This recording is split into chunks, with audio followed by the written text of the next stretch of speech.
warahmatullahi wabarakatuh. Waalaikumsalam warahmatullahi wabarakatuh. Alhamdulillahirabbil alamin. Wassalatu wassalamu ala nuri anwari absari basairil anbiya'i wal mursalin wasidratil muntahal arifin sayyidina Muhammadin wa ala alihi wa sahbihi ajma'in, amma ba'du. Bismillahirrahmanirrahim. Assalamualaikum ya waliyallah, assalamualaikum ya habiballah, assalamualaikum ya mursidallah, assalamualaikum ya barakatal anam, assalamualaikum ya misbahal dhalam, assalamualaikum ya ghaithal istighatsah, assalamualaikum ya malikaz zaman. Abina Sayyidis Ahmad sahibul wafatajul arifin qaddasallahu sirah radiyallahu. Tahiyatan minna ilaikum wa rahmatullahi wa barakatuh. Al-Fatihah. A'udzu billahi minasy syaithanir rajim. Bismillahirrahmanirrahim. Alhamdulillahi rabbil alamin arrahmanir rahim maliki yaumiddin. Iyyaka na'budu wa iyyaka nasta'in ihdinas siratal mustaqim siratal ladzina an'amta 'alaihim ghairil maghdubi 'alaihim waladdallin. Amin. Assalamu alaikum ya rijalal ghaib, assalamu alaikum ya ayyuhal arwahul muqaddasah. Ya Muhabba, ya Mujabba, ya Rukhabba, ya Budalla, ya Utadal Rabi, Utadul Arba'ah, ya Imamani, ya Qutbu, ya Fardu, ya Umana, Agithuni bigasa wa turub binazrah, wa rahamuni wa hasilu muradi wa martuni wa qumu ala qadihani inda nabina Muhammadin sallallahu alaihi wasallam. Salamakumullahu ta'ala fid dunya wal akhirah. Allahumma sholli ala nabil khidri alaihi salam. Al-Fatihah. A'udzu billahi minasy syaithanir rajim. Bismillahirrahmanirrahim. Alhamdulillahi rabbil alamin arrahmanir rahim maliki yaumiddin. Iyyaka na'budu wa iyyaka nasta'in ihdinas siratal mustaqim siratal ladzina an'amta 'alaihim ghairil maghdubi 'alaihim waladdallin. Amin. Yang sama-sama kita hormati, kita muliakan Ketua LGTKN Bekasi Raya, sekaligus Sohibul Hajat Manaqib, sekaligus Sohibul Bait Al-Mukarram Bapak Atis Triswadi beserta seluruh keluarga besar beliau dan seluruh jajarannya.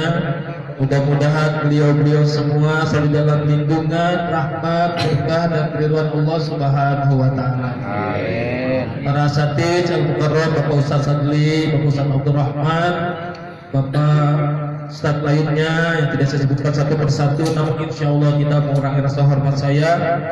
Para hadirin hadirat, Bapak Ibu, hamba-hamba Allah, umat Nabi Muhammad sallallahu alaihi wasallam, murid-murid hadratus Syekh Pamirsa Abah yang berbahagia. Amin. Alhamdulillah, pada kesempatan malam hari ini kita sudah berada di tanggal 4 Sya'ban 1443 Hijriah. Dan baginda Nabi senantiasa membaca doa, bahkan dibacanya sejak bulan Rajab. Allahumma barik lana fi Rajab wa Sya'ban wa balighna Ramadan. Ya Allah, berkahilah kami pada bulan Rajab dan bulan Sya'ban, dan sampaikanlah kami pada bulan Ramadan. Maka walaupun sekarang kita sudah berada di bulan Sya'ban, maka doanya jangan sampai di-hoarding.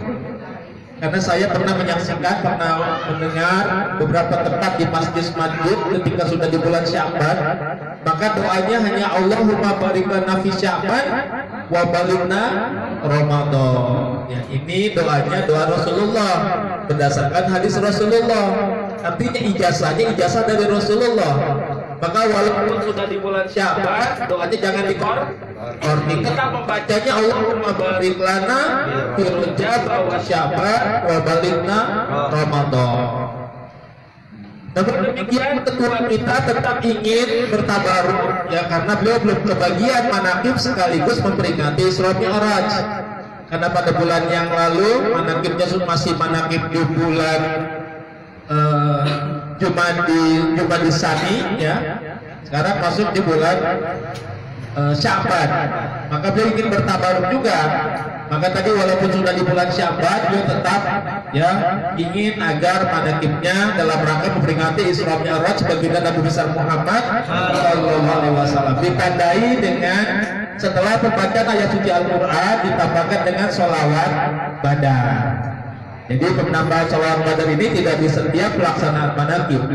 Hanya ada 3 bulan dalam 1 tahun yang ada penambahan sholawat badar. Itu pada bulan Muharram, karena manaqibnya dalam rangka memperingati hijrahnya baginda Nabi besar Muhammad sallallahu alaihi wasallam. Pada bulan Rabiul Awal manaqib dalam rangka memperingati Maulid Nabi. Maka pada bulan Rajab manaqib dalam rangka memperingati Isra Mi'rajnya baginda Nabi besar Muhammad sallallahu alaihi wasallam. Jadi tadi ya dengan penambahan sholawat badar menunjukkan manaqib kita malam hari ini sekaligus dalam bentuk memperingati Isra Mi'raj baginda Nabi besar Muhammad sallallahu alaihi wasallam. Apalagi tadi juga ditambahkan dengan pembacaan manqobahnya juga terkait dengan Mi'rajnya baginda Nabi dengan dihadiri dengan ruhnya Ghusul Azam Syekh Abdul Qadir Al-Jilani. Maka kami sudah membahas ketika di bulan Rajab bagaimana perjalanan Rasulullah melakukan Mi'raj tersebut, perjalanan tarokinya, perjalanan naiknya, perjalanan ilallahnya. Maka karena sudah di bulan Sya'ban, kami akan membahas perjalanan tanazulnya, perjalanan turunnya, perjalanan minallahnya.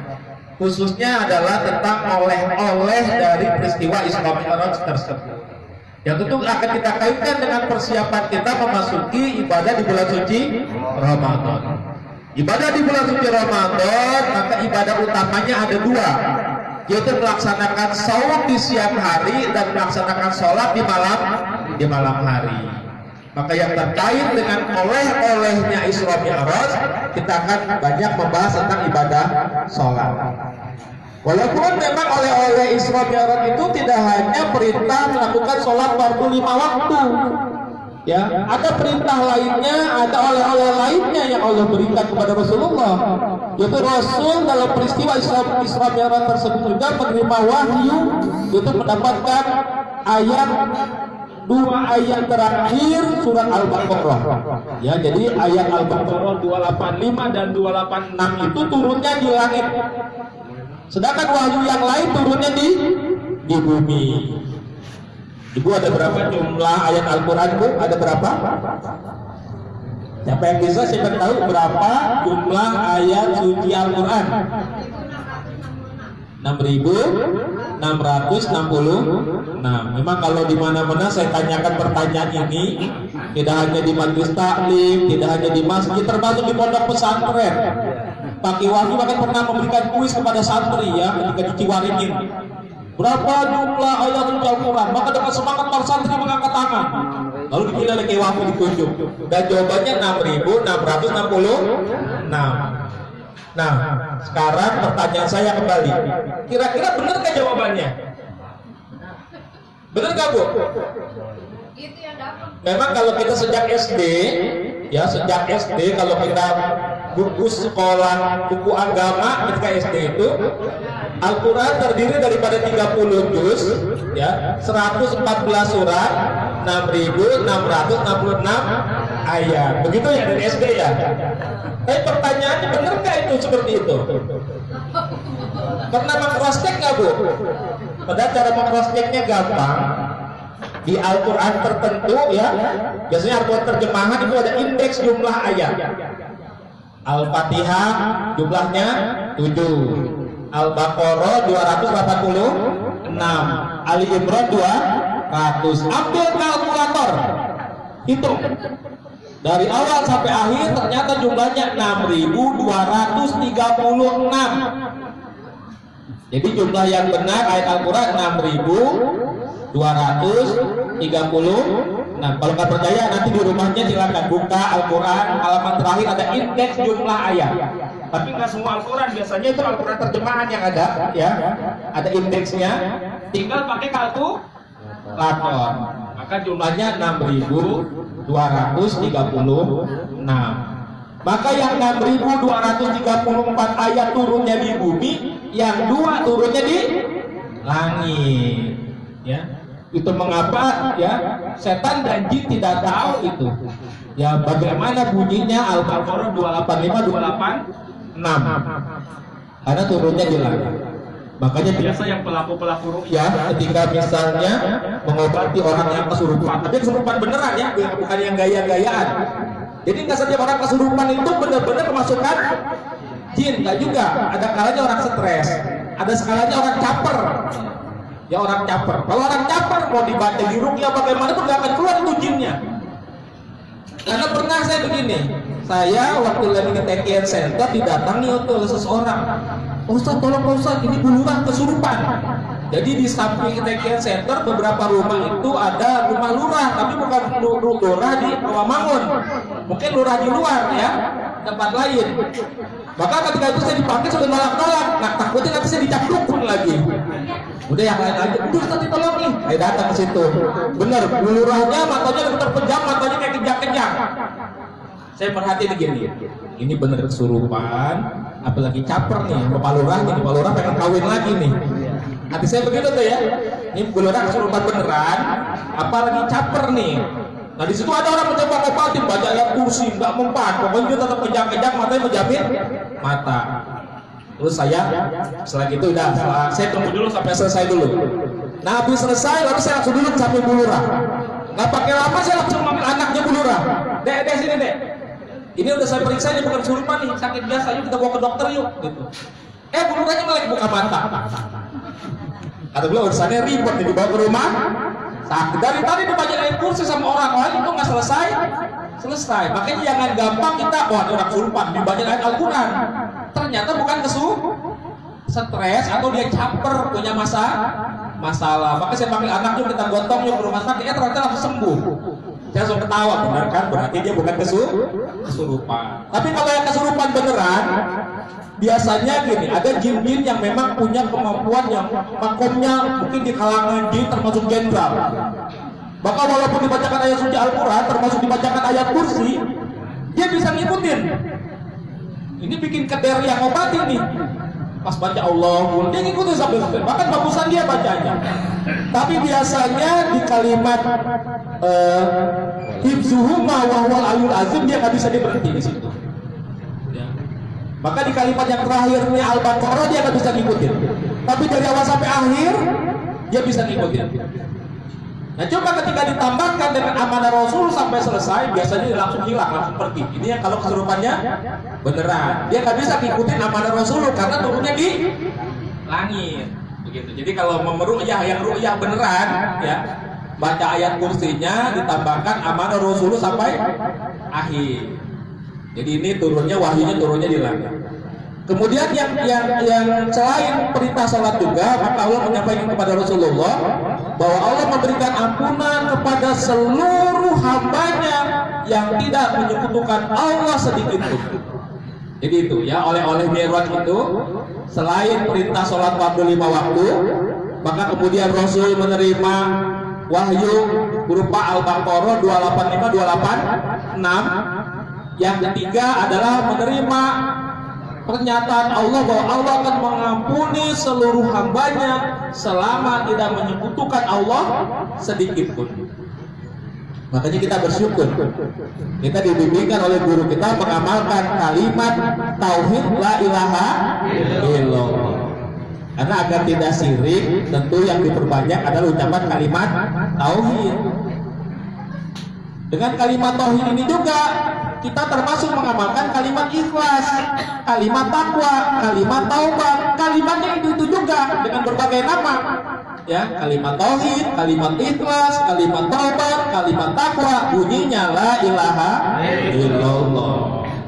Maka dengan memperbanyak kalimat ini, insya Allah akan terkikislah berbagai penyakit syirik di dalam diri kita, baik syirik jali yang terang-terangan maupun syirik khafi, syirik yang sama.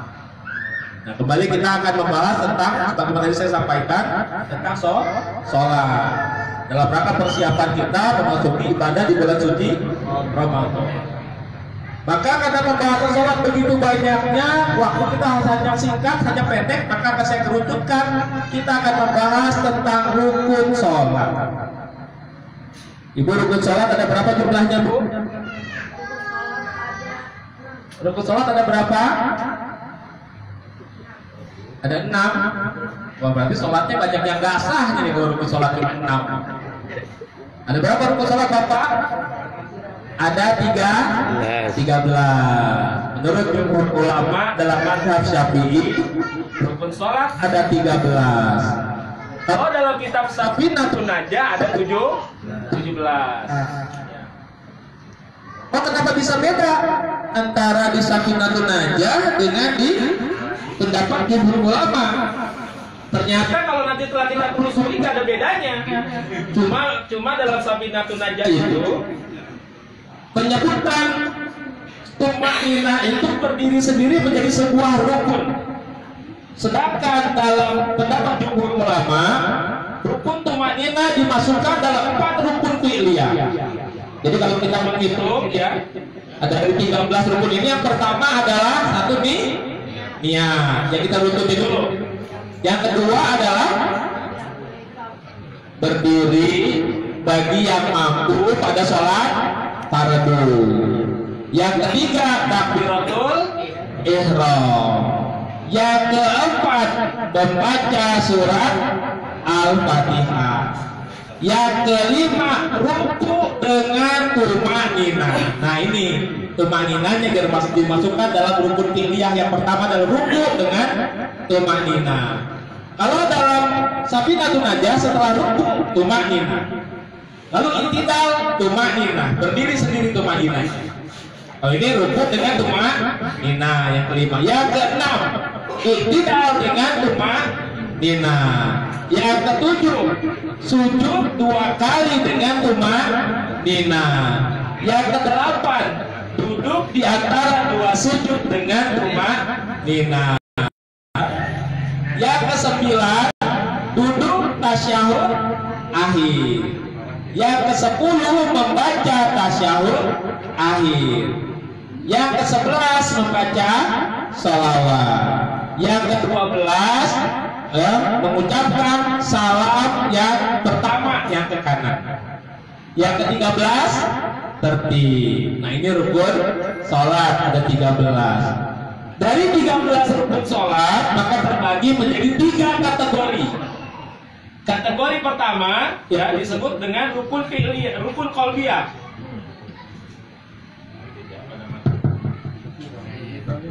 Kategori pertama disebut dengan rukun qalbiyah. Yang termasuk rukun qalbiyah cuma 2, yaitu niat dan tertib. Kenapa tertib masuk dalam rukun qalbiyah? Karena arti tertib adalah memahami urutan seperti yang disebutkan tadi. Maka pemahaman terhadap urutan sholat ini adanya di dalam qalbu. Maka rukun qalbiyah hanya 2, yaitu niat dan tertib. Kategori yang berikutnya adalah rukun qauliyah berupa ucapan. Yang ketiga rukun fi'liyah berupa gerakan. Maka yang pertama adalah niat, termasuk rukun qalbiyah. Apa yang dimaksud dengan niat? Dalam Safinatun Najah, niat itu definisinya adalah qasdu syai'i muqtaronan bi fi'lihi. Bermaksud melakukan sesuatu diiringi dengan perbuatannya. Maka niat itu kata kuncinya harus bersamaan dengan perbuatan. Kalau belum bareng dengan perbuatan, maka belum menjadi niat, baru azam, keinginan hati, kehendak hati yang amat kuat, itu namanya azam. Maka contohnya begini, seandainya di antara bapak dan ibu ada yang punya keinginan begitu kuatnya, bahkan bertahun-tahun ingin menunaikan ibadah haji, punya nggak niat seperti itu, Bu? Keinginan seperti itu punya nggak? Punya. Tapi kalau itu letaknya hanya di dalam hati, belum ada iringan, ya, rendengan dengan perbuatannya, maka keinginan yang kuat seperti itu belum disebut dengan niat, baru azam. Maka disebut dengan niat kalau sudah disertai dengan perbuatan yang menyebabkan kita bisa menunaikan ibadah haji. Apa contoh perbuatannya? Membuka tabungan haji. Jadi kalau niat kita ingin jadi, maka kita harus membuka tabungan haji. Wah, repot amat, apalagi sekarang buka tabungan haji start minimalnya saja sudah 25 juta. Nggak kayak dulu 500.000 yang penting buka dulu tabungannya. Sekarang kalau nggak salah itu mesti senilai 1 porsinya dulu untuk bukanya. Wah, agak susah juga dong kita pasang niatnya.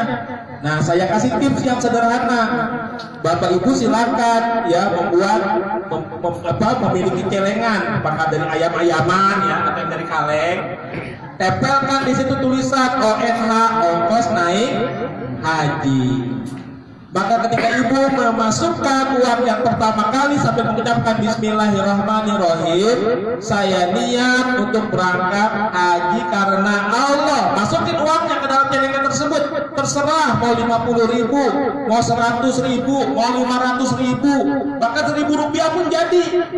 Tapi jangan kebangetan juga. Masa niat awalnya 1.000 rupiah, paling nggak 100.000 kita masukin ke celengan tersebut. Jadi kan niatnya, Bu? Jadi enggak? Jadi. Maka cara kita agar menjadi niat, caranya begitu ya. Buat di celengan, tempel tulisan ongkos naik haji. Kalau sudah menjadi niat, kata Nabi, innamal a'malu binniyat. Perbuatan itu berdasarkan niatnya. Maka insya Allah akan mulai datanglah pertolongan Allah, berupa dimudahkan rezekinya, ada aja jalannya. Ditunjang juga kita melakukan amalan-amalan selain kita mencari rezekinya untuk menambah tabungan haji kita. Lakukan amalan-amalan yang bernilai ibadah haji dan umroh. Apa contohnya? Sholat sunnah isyraq. Ibu rajin sholat sunnah isyraq. Karena kata Nabi, man sholal ghadata fi jama'atin summa qa'ada yazkurullaha hatta taqlu asy-syamsu summa shalla rak'ataini kanat fakanat lahu ajri hajjatin hajjatin wa umratin tamatin. Jadi kata Nabi, siapa yang sholat goda itu sholat subuh berjamaah. Jadi kata kuncinya berjamaah. Kalau tidak bisa berjamaah di masjid, minimal di rumah sama keluarga, sama anak, sama istri, yang ibu-ibu sama suaminya atau sama anaknya sudah balik ya. Berjamaah kata kuncinya. Lalu selain itu disambung dengan berzikir kepada Allah, duduk berzikir, jangan langsung bangun, itu idealnya. Tapi kalau misalnya punya kesibukan lain, harus ke pasar, harus ke kantor, ya minimal kita duduk secara batin. Artinya apa? Walaupun beraktivitas, kalau kita terus zikir hobi. Jadi walaupun setelah salam kita sengaja zikir harian, jika di hari kita bangun beraktivitas, tapi kolbu kita tetap duduk bersimpu ta'zim kepada Allah dengan zikir hobi. Yang ibu mau ke dapur, mau masak, silakan nyiapin anak yang mau berangkat sekolah, nyiapin sarapannya atau sarapan buat bapaknya, begitu ya Bu. Tapi ketika nyiapin sarapan sambil zikir hobi. Maka kemudian ketika terbit matahari, amatnya kira-kira 1 jam 20 menit dari waktu subuh, balik lagi mau ke sejadah. Sholat sunnah isyraq 2 rakaat. Maka kata Nabi, "Fakanat lahu ka'ajri hajjatin wa umratin tamatin." Maka baginya pahala haji dan umroh sempurna. Inilah bimbingan guru kita. Kita kalau berguru kita bukan hanya isyraq, tapi tambahannya isti'azah. Isyraqnya 2 rakaat, bacanya gampang, boleh kuliah kulhu. Ya. Lalu kemudian isti'azah, baca Al-Falaq dan An-Nas. Lalu tambah lagi 2 rakaat istikharah. Ya, jadi kalau guru kita membimbing kita panggil sahabat. Isyraq 2 rakaat, isti'azah 2 rakaat, kemudian istikharah 2 rakaat. Maka insya Allah kalau istiqomah mengamalkan ini, mendapat ganjaran pahala haji dan umroh, maka seolah-olah di dalam diri kita ada nilai kehajian. Maka seolah-olah kita sudah menjadi haji secara hakikat. Maka tinggal nunggu gilirannya, pasti akan menjadi haji secara syariat dengan berangkat ke tanah suci. Jadi resepnya begitu Bu. Wujudkan dulu lintasan hatinya tersebut menjadi niat. Kalau sudah niat, insya Allah datang pertolongan Allah. sambil dibantu dengan melakukan amalan-amalan yang bernilai haji dan umroh. Maka insya Allah akan ada pertolongan dari manapun Bu. Nah, kita kembali ke bahasan kita tentang niat. Jadi niat itu qasdu syai'in muqtaronan bihi. Yang kedua adalah berdiri ya bagi yang mampu pada sholat fardu. Maka berdiri ini rukunnya pada sholat fardu, bukan pada sholat sunnah.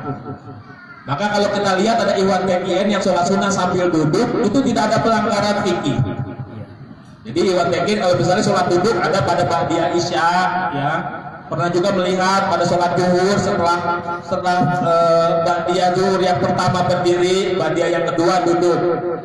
Pernah juga lihat Iwan Tekin itu sholat duduk pada lisyukri nikmat, pada rangkaian sholat sunat pada maghrib, ya. Jadi pada maghrib awabin berdiri, tobat berdiri, birrul walidain berdiri, lihibzil iman berdiri, lisyukri nikmatnya duduk. Kemudian juga di sholat subuh, qobliyah subuhnya berdiri, lidafil balanya duduk. Itu ada 4 tempat biasanya Iwan yang bertabaruk melakukan sholat secara duduk. Nah, ini secara fikih tidak ada pelanggaran fikih. Walaupun dalam keadaan sehat, dalam keadaan mampu, dalam sholat sunnah boleh melakukan sambil duduk. Beda sama sholat fardu. Kalau sholat fardu nggak boleh. Kita menyengaja duduk, padahal kita mampu dalam keadaan sakit, maka sholatnya tidak sah. Kalau sholat fardu menyengaja duduk, sholatnya tidak sah. Tapi kalau sholat sunnah walaupun sehat, walaupun tidak ada rukhsahnya dia melakukan duduk, maka sholatnya tetap sah. Karena Rasulullah SAW ketika melakukan safar, beliau sebagai musafir melakukan perjalanan. Biasanya Rasulullah dalam perjalanan beliau ketika melakukan sholat fardu, beliau akan turun dari kendaraannya, dari untanya. Beliau melakukan sholatnya, ya, turun dari kendaraan, melakukan sholatnya secara berdiri, tapi melakukannya jamak qashar. Jadi sholat apapun kalau dalam perjalanan Nabi di jamak qashar. Ada kalanya jamak qasharnya bentuknya jamak takdim atau jamak takhir. Yang bisa di awal, bisa di akhir. Tapi melakukannya itu pasti turun dari kendaraan.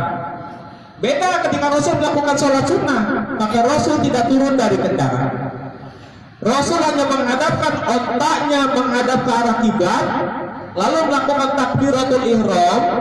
Setelah itu beliau akan membiarkan kemana otaknya melangkah, ikutin kafilah yang di depannya. Jadi kalau awalnya mau sholat, dibelokin dulu untanya menghadap ke arah kiblat. Rasul tetap duduk di atas unta. Allahu Akbar. Setelah takbiratul ihram, maka Rasul akan membiarkan unta itu pasti ngikutin rombongan yang depan. Jadi kalau awalnya menghadap kiblat, rombongan yang di depannya jalannya bahkan membelakangi kiblat, pasti unta ngikutin yang di depannya. Artinya Rasul sambil sholat bahkan membelakangi kiblat. Itu kalau sholat sunnah tidak mengapa, tapi kalau sholat fardu Rasul pasti turun. Ini menjadi hujah, berarti memang dalam sholat sunnah berdiri itu tidak termasuk rukun dalam sholat sunnah, tapi dalam sholat fardu.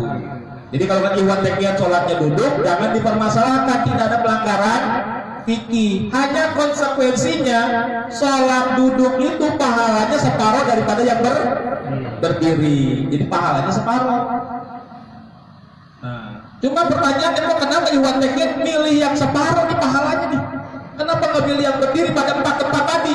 Pada ketika ba'diyah isya, ya, pada ketika sholat ba'diyah zuhur yang kedua, lalu ketika lidafil bala subuh, kemudian juga ketika disyukuri nikmat dalam rangkaian sholat sunnah setelah maghrib. Nah, ternyata jawabannya adalah mereka niatnya bertabaruk kepada pangeran sahabat. Karena pangeran sahabat melakukan duduk itu dari usia muda. Ada seorang wakil talqin yang talqin ke pangeran sahabat datang tahun 68. Ketika itu usia pangeran sahabat berarti masuk 53 tahun. Saya tanya kepada beliau, ketika ajengan datang ke Suryalaya tahun 68, apa sholat ba'diyah isya-nya duduk atau berdiri? Itu pertanyaan saya langsung kepada beliau. Dan beliau jawab, apa duduk? Tahun 68. Padahal usia pangeran sahabat itu masih gagah, usianya masih 53. Apa melakukan sholat sunnah nisfu saban 100 rakaat nggak pernah duduk selama sehat, berdiri. Tapi ba'diyah isya-nya duduk. Kenapa? Para sahabat bertabaruk dengan Abah Sepuh. Abah Sepuh sholat ba'da isanya duduk. Dan Abah Sepuh juga bertabaruk dengan Setolha, karena Setolha sholatnya duduk.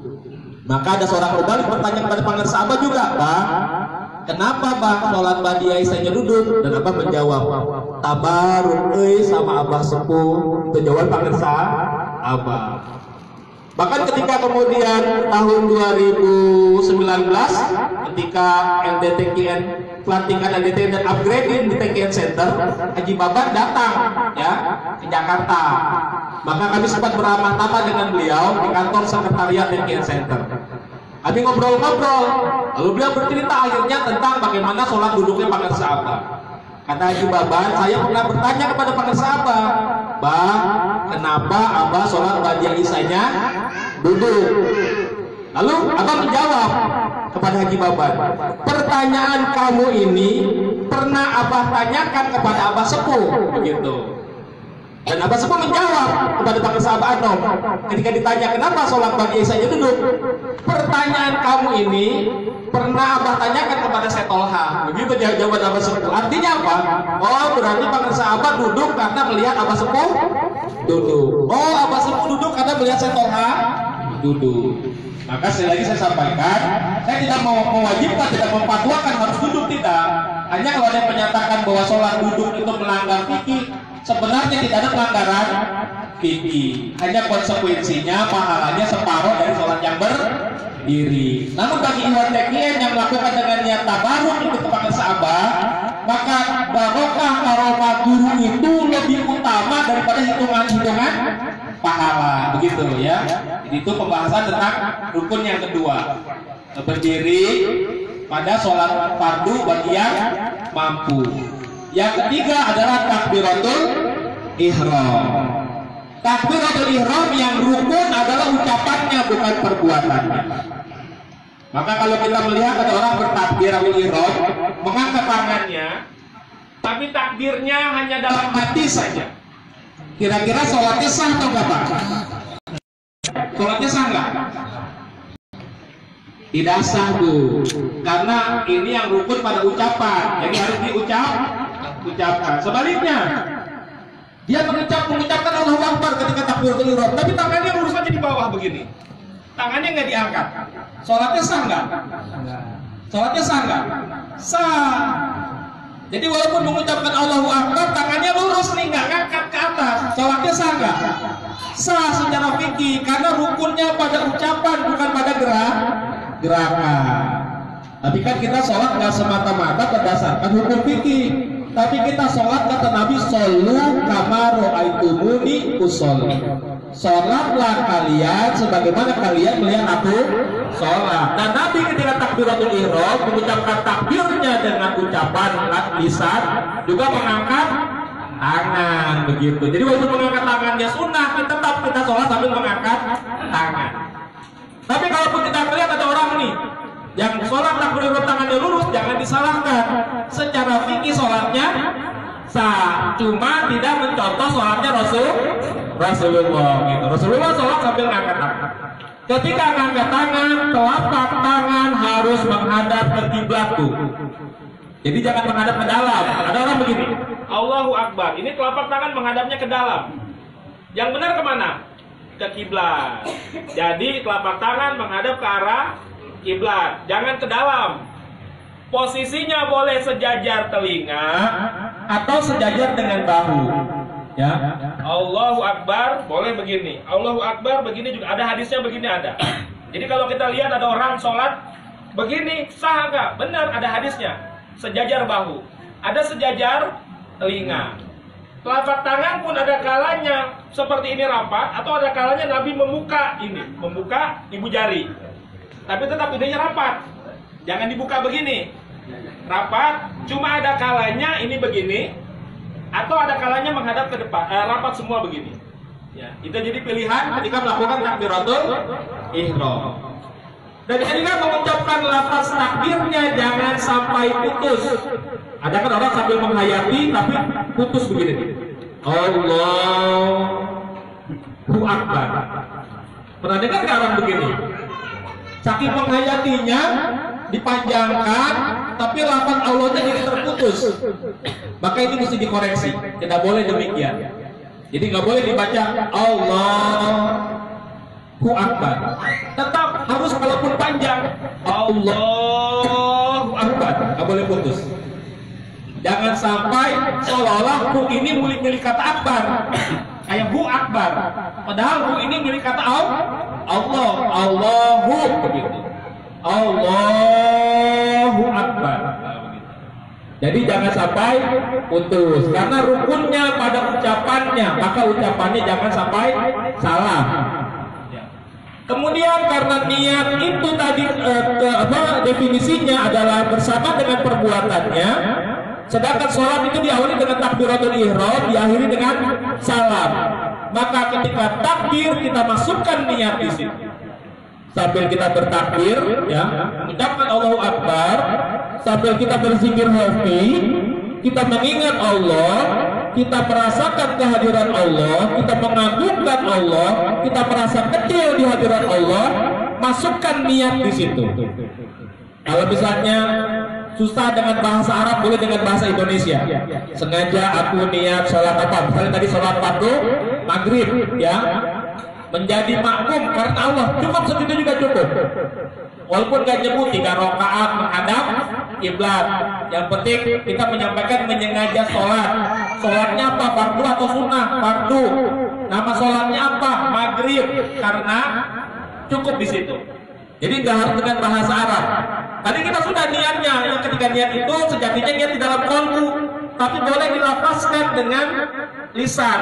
Kita mengucapkan usolli faradhal maghribi salasa rakaatin mustaqbilan qiblati adaan makmuman lillahi ta'ala. Tadi sudah mengucapkan usollinya, tapi ketika takbiratul ihram masukkan lagi niat di saat takbir. Ya. Itu untuk gampangnya, sengaja aku niat sholat fardu maghrib karena Allah. Karena kalau dipanjangin takutnya kepanjangan. Karena sambil mengucapkan Allahu Akbar, masukkan niat di sini. Lalu yang keempat adalah membaca Al-Fatihah. Ya, maka karena Al-Fatihah adalah rukun, mulai sekarang berniatlah untuk memperbagus bacaan Al-Fatihah kita. Ikutilah tahsin tilawah yang ada di majlis-majlis taklim di sekitar rumahnya. Perbaiki bacaan Fatihah kita, baik secara tajwidnya, ya Ibu ya, pada pengajian. Bahkan kalau bisa yang biasa menjadi imam, sengaja nyetor Al-Fatihah kepada seorang ustadz yang qori, yang paham tentang ilmu tajwid. Saya ketika awal-awal di Tengen Center tahun 2010, di sana ada Ustadz Latif, itu kan qori. Maka saya menyengaja, saya baca Al-Fatihah saya di depan Ustadz Latif, kita dikoreksi. Jadi kalau buat ya yang biasa menjadi imam, harus menyengaja untuk kita dikoreksi, diperbagus bacaan Al-Fatihah agar ada yang bisa mempertanggungjawabkan bacaan Al-Fatihahnya. Karena ini rukun. Kalau tidak dibaca Al-Fatihah di dalam sholat, maka sholatnya tidak sah. Kalau tidak sempurna Al-Fatihah, berarti sholatnya tidak sempurna, begitu. Jadi untuk menyempurnakannya, maka belajarlah kita menyengaja untuk mentaksin, ya, memperbaiki bacaan Fatihah kita. Nah, ayat Al-Quran yang setelah Al-Fatihah itu hanya sunnah saja, tidak rukun. Kalaupun kita tidak membaca langsung kita ruku, maka sholatnya tetap sah. Nah, yang kelima, ruku dengan tumaninah. Itu yang rukun adalah gerakannya, bukan bacaannya. Jadi kalau ibu ruku Allahu Akbar tanpa membaca apapun, tidak baca subhana rabbil azim wa bihamdi, sholatnya sah nggak Bu? Sah. Karena yang rukun adalah gerakannya, tapi syaratnya tumaninah. Tumaninah itu artinya ada berhenti sejenak yang durasi waktunya seukuran mengucapkan subhanallah. Jadi kalau kita ruku Allahu Akbar, subhanallah, sami Allah liman hamidah, subhanallah, Allahu Akbar, subhanallah. Bukan mengucapkannya tapi seukuran ucapan subhanallah. Kalau lebih cepat dari itu maka sholatnya tidak sah. Kan kalau di bulan Ramadan ya sering lihat putaran video-video yang sholatnya ekspres banget, yang bahkan melakukan rukunya belum berdiri sempurna sudah langsung sujud, itu namanya rukujud, ya, belum berdiri sempurna sudah langsung sujud. Sah nggak sholatnya? tidak sah, harus berdiri sempurna dulu, berhenti sejenak. I'tidal itu seukuran ucapan subhanallah ya. Ini perlu saya sampaikan karena sebentar lagi kan masuk ibadah di bulan suci Ramadan. Nah di Ramadan ini kan imamnya biasanya giliran. Ada imam-imam yang imam ini ekspres. Makanya di bulan Ramadan sering itu muncul nanti ada meme atau apa gambaran-gambar ya. Ada orang sholat, makmumnya pada pakai helm bu. Kenapa? Karena kita akan sholat dengan kecepatan tinggi. Maka makmum pada pakai helm, gambarnya kan begitu ya. Nah, ketika kita misalnya dapat giliran imamnya sholatnya ekspres, tapi se-ekspres-ekspresnya imam, dia sudah tumakninah seukuran subhanallah, maka nggak boleh kita protes. Kita yang mesti menyesuaikan imam. Maka kalau imam bacanya cepat tadi ya, seukuran itu doang subhanallah ini sudah bergerak lagi, maka ibu baca tasbihnya jangan 3 kali. Cukup 1 kali aja. Kalau 3 kali ibu belibet nanti malah repot sendiri. Subhanallah, jadi repot sendiri. Cukup baca 1 kali subhana rabbiyal azim wa bihamdi. Kalau masih kepanjangan cukup subhana rabbiyal azim. Cukup di situ. Artinya ibu sambil membacanya dengan santai, nggak tergesa-gesa, nggak sampai mulutnya belibet begitu. Jadi jangan sampai imamnya yang diprotes. Makmum yang menyesuaikan selama imamnya sudah seukuran durasi ucapan subhanallah. I'tidal juga begitu, cukup Rabbana lakal hamd. Jangan dipanjangin, nanti nggak akan cukup waktunya. Jadi merasa tergesa-gesa. Sujud pun begitu, cukup subhana rabbiyal a'la. Nah ini kita yang menyesuaikan. Jadi ruku dengan tumanina, i'tidal dengan tumanina, sujud 2 kali dengan tumanina, duduk di antara 2 sujud dengan tumanina. Maka yang ke-9 adalah duduk tasyahud akhir. Ya. Duduk tasyahud akhir ini termasuk rukun, beda dengan tasyahud awal. Kalau duduk tasyahud awal itu tidak rukun, hanya sunnah. Dan ini harus kita pahami. Karena bisa saja kita ngalamin kondisi gini, pada rakaat yang kedua, sujud yang kedua, yang seharusnya ketika bangun dari sujud tersebut imam harus tahiyat awal atau tasyahud awal, ternyata imam langsung berdiri. Biasanya apa yang dilakukan oleh makmum? Makmum akan mentandbi imam dengan ucapan subhanallah, mengingatkan imam bahwa imam terlupa duduk tasyahud awal, subhanallah. Namun imam yang mengerti ilmu fikih ketika dia sudah berdiri sempurna, dia nggak boleh duduk lagi, dia harus tetap berdiri. Ini biasanya kalau imam yang nggak ngerti udah nyebut subhanallah, imam ngeyel nggak duduk. Lalu yang makmum sebelahnya mengucapin subhanallah, jadi rame nggak masjid? Subhanallah. Padahal imam kalau sudah berdiri sempurna nggak boleh duduk. Kalau imam duduk, sholatnya malah batal. Kenapa? Tadi berdirinya rukun. Tadi yang kedua kan rukun.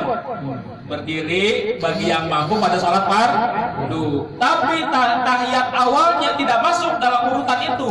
Karena posisinya hanya sunnah. Maka ketika imam meninggalkan yang rukun mengejar yang sunnah, sholatnya malah batal. Ini pentingnya imam juga mesti ngerti ilmu fikih. Jadi kalau imam sudah berdiri sempurna, walaupun di belakang rame nih, subhanallah, imam nggak boleh gentar, nggak boleh, dia tetap mesti berdiri, nggak boleh dia duduk lagi.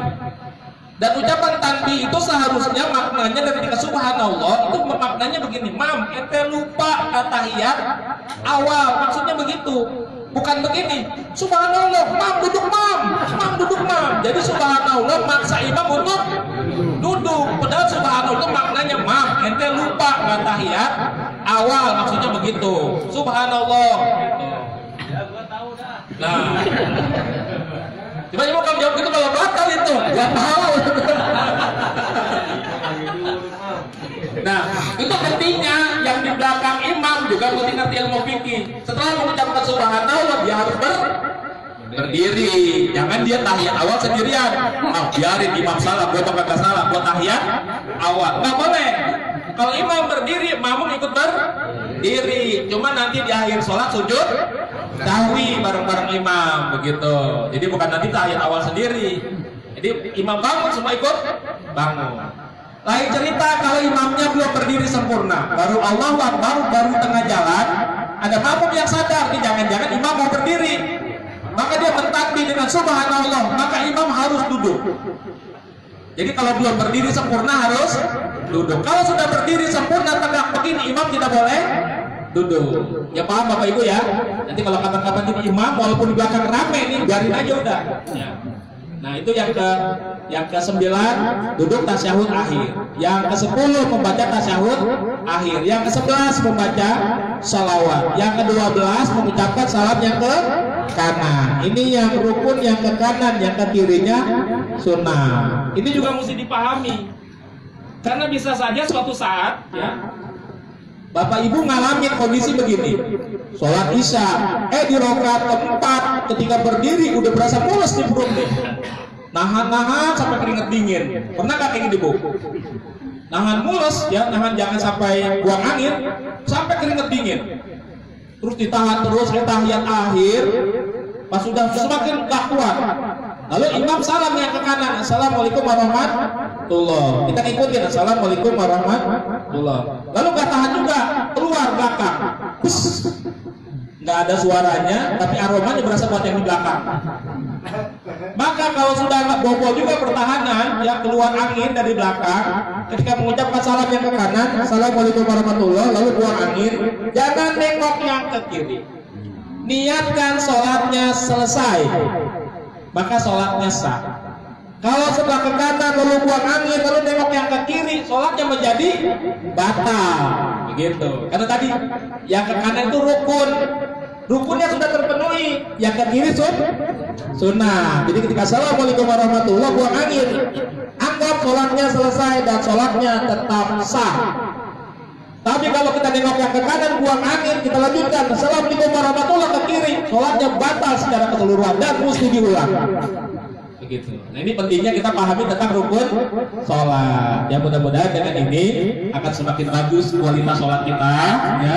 Maka secara fikihnya sudah benar, tinggal kita tambahkan dengan khusyuknya, dan khusyuknya tidak lain dengan memperbanyak zikir kepada Allah. Ini saja kajian pada malam hari ini. Mudah-mudahan ada manfaatnya untuk bekal Bapak dan Ibu memasuki bulan suci Ramadan.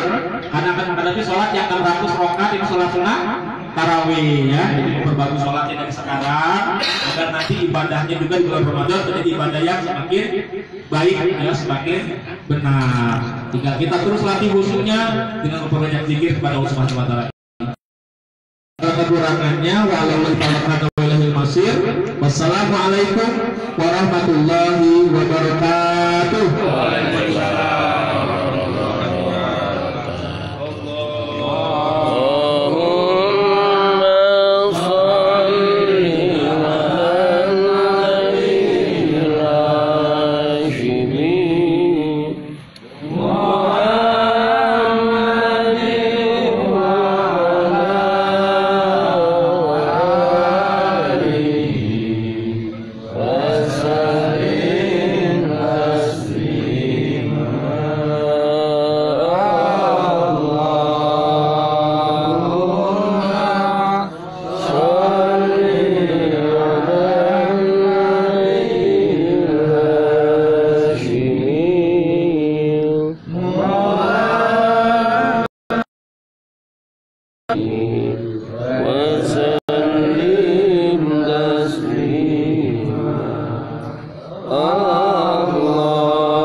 صلاة